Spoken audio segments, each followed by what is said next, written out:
देखिए ये क्वेश्चन हमारा एग्जांपल नंबर 7.6। क्वेश्चन कह रहा है a resistor of 200 ohm and a capacitor of 15 microfarad are connected in series to a 220 volt 50 hertz AC source. देखो यहाँ पे हमारे पास एक रजिस्टर कैपेसिटर है जिन्हें सीरीज में एसी वोल्टेज सोर्स के साथ कनेक्ट किया गया है। ये आपका वोल्टेज दे रखा है, तो क्वेश्चन में जो ये वोल्टेज दिया होता है इसे वीआरएमएस वोल्टेज बोला जाता है। ठीक है, तो ये जो वीआरएमएस वोल्टेज है आपका 220 वोल्ट है। रजिस्टर का जो रेजिस्टेंस दे रखा है वो 200 ओम दे रखा है, और कैपेसिटर का जो कैपेसिटेंस दे रखा है वो दे रखा है आपका 15 माइक्रोफैराड। तो इसे फैराड में कन्वर्ट कर लेते हैं। ठीक है, तो 15 को आप 10 की पावर -6 से मल्टीप्लाई कीजिए तो ये आपका फैराड में कन्वर्ट हो जाएगा। और यहां पे फ्रीक्वेंसी दे रखा है आपका 50 हर्ट्ज। यहां पे क्या कह रहा है, calculate the current in the circuit. हमें सर्किट में करंट बताना है, तो ये जो करंट हमसे पूछ रहा है ये आईआरएमएस करंट पूछ रहा है। ठीक है, तो हमें आरएमएस करंट निकालना है। इसे इफेक्टिव करंट बोला जाता है, इसे इफेक्टिव वोल्टेज बोला जाता है। ठीक है, यहां पे आगे हमसे क्या पूछ रहा है, calculate the RMS voltage across the register and the across the capacitor. तो हमें यहां पे आरएमएस वोल्टेज भी बताना है अक्रॉस रजिस्टर, और आरएमएस वोल्टेज भी बताना है अक्रॉस कैपेसिटर। ओके, सबसे पहले आईआरएमएस निकाल लेते हैं। इसमें सर्किट में इफेक्टिव करंट कितना है, आईआरएमएस मतलब इफेक्टिव करंट। इसका फॉर्मूला होता है आपका वीआरएमएस डिवाइडेड बाय, वीआरएमएस हमें दे रखा 220 वोल्ट। ये जो आपका एसी वोल्टेज सोर्स है इसका जो वीआरएमएस दे रखा वो 220 वोल्ट दे रखा। तो वीआरएमएस डिवाइडेड बाय जेड होता है, जेड मतलब इंपीडेंस। तो आईआरएमएस इज इक्वल टू हो जाएगा आपका VRMS divided by under root R का स्क्वायर प्लस एक्सी का स्क्वायर। अब देखो बच्चों यहां पे एक्सी क्या होता है, पहले एक्सी कैलकुलेट कर लेते हैं। एक्सी होता है आपका 1/ओमेगा सी। तो सबसे पहले इस एक्सी को कैलकुलेट कर लेते हैं, देन उसे यहां पुट कर देंगे क्योंकि हमारे पास रेजिस्टेंस भी है, उसे यहां पुट कर देंगे। वीआरएमएस भी हमारे पास है 220, उसे यहां पुट कर देंगे। तो ये एक्सी हमें कैलकुलेट करना पड़ेगा। तो एक्सी इज इक्वल टू 1/ओमेगा सी, और ये ओमेगा का जो फॉर्मूला होता है वो होता है आपका 2 पाई इंटू फ्रीक्वेंसी इंटू सी। तो ये आपका एक्सी है। तो सबसे पहले इस एक्सी को कैलकुलेट कर लेते हैं, फिर इसे यहां पुट कर देंगे। ठीक है, तो एक्सी है आपका 1/2 पाई फ्रीक्वेंसी इंटू सी है। यहां वैल्यू पुट कीजिए, 1/2 इंटू पाई का वैल्यू होता है 3.14 इंटू फ्रीक्वेंसी हमें कितना दे रहेगा 50 हर्ट्ज। तो यहां 50 लिख दीजिए। कैपेसिटेंस कितना था आपका 15 इंटू 10 की पावर -6, 15 इंटू 10 की पावर -6। तो एक्स इज इक्वल टू ये 10 की पावर -6 ऊपर चला जाएगा। अब देखो ये 15 इंटू 2 कितना होता है 30, 30 इंटू 50 कितना होता है 1500 इंटू 3.14।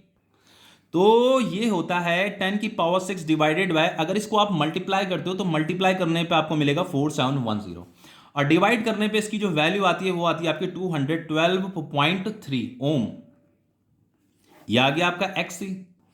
इस वैल्यू को अब यहां पुट करना है, बस यहां पुट करना है, बाकी कुछ नहीं है। I R M S is equal to V R M S, तो आपका 220 गिवन था हमें, ये 220 डिवाइडेड बाय आर रेजिस्टेंस कितना है 200 का स्क्वायर प्लस एक्सी हमने अभी कैलकुलेट किया है देखो 212.3। तो ये हो गया आपका 212.3 का स्क्वायर।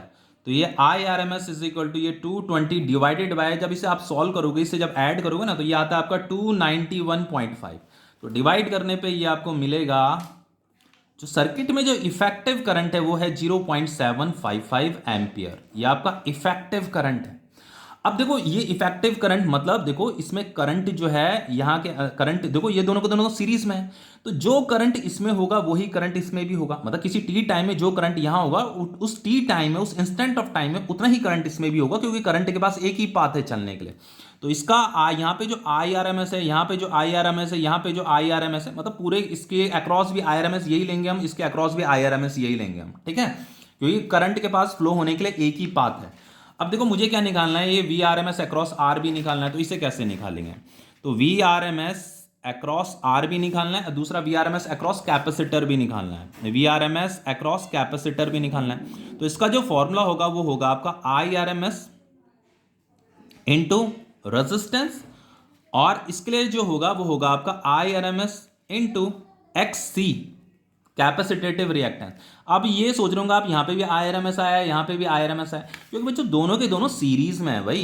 किसी भी इंस्टेंट ऑफ टाइम में जितना करंट यहाँ पे होगा उतना ही करंट यहाँ पे भी होगा। ये सीरीज में है दोनों के दोनों, कनेक्ट के पास एक ही पाथ है चलने के लिए, इसलिए यहाँ पे भी आई आर एम एस आया, यहाँ पे भी आई आर एम एस आया।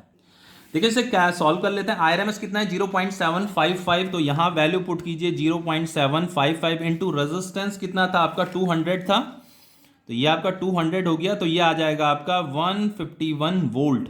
तो ये आपका V R M S across resistance आ गया। अब देखो इसे भी निकाल लेते हैं। तो V R M S across capacitor क्या होगा आपका, आई आर एम एस है आपका 0.755 इंटू एक्सी हमने कैलकुलेट किया था अभी, एक्सी ये किया था ना 212.3 आएगा, तो इसे आप मल्टीप्लाई करेंगे तो ये आएगा 160.3 वोल्ट। ठीक है, तो ये तो आपका वोल्टेज आया अक्रॉस रजिस्टर, ये आपका वोल्टेज आया अक्रॉस कैपेसिटर। अब देखिए यहां पे क्वेश्चन में क्या कह रहा है कि is the algebraic sum of this voltage more than the source voltage. वो ये कह रहा है कि इसके अक्रॉस जो वोल्टेज है और इसके अक्रॉस जो वोल्टेज है, इसका अगर हम एल्जेब्रिक सम करते हैं तो क्या वो इस सोर्स वोल्टेज से ज्यादा आएगा। बिल्कुल आएगा। देखो बच्चों, रजिस्टर के अक्रॉस जो वोल्टेज है वो इतना है और इसके अक्रॉस जो वोल्टेज है वो इतना है, तो इस दोनों को अगर मैं ऐड करता हूं तो ये 220 से ज्यादा आ रहा है।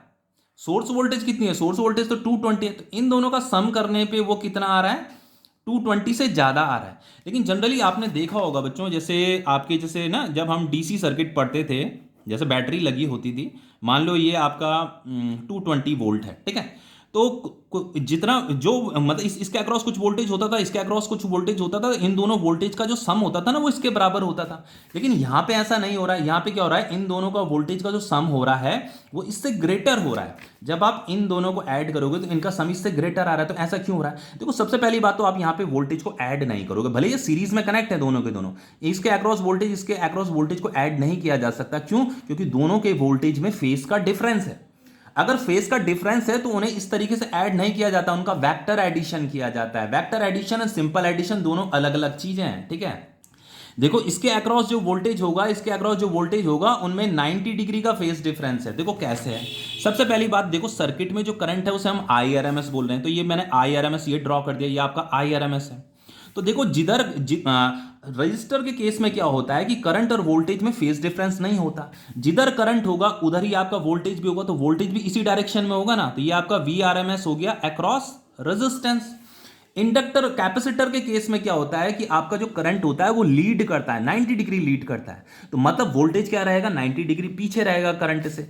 तो यहां पे जो वोल्टेज है वो करंट से 90 डिग्री पीछे है, ये आपका करंट इधर है, तो वोल्टेज जो होगा वी आर एम एस जो होगा ना, वीआरएमएस अक्रॉस कैपेसिटर जो होगा वो 90 डिग्री पीछे होगा, अब करंट क्या होगा 90 डिग्री आगे होगा। रजिस्टर के केस में तो करंट और वोल्टेज, करंट भी इधर ही है, वोल्टेज भी इधर ही है, दोनों के दोनों सेम फेस में।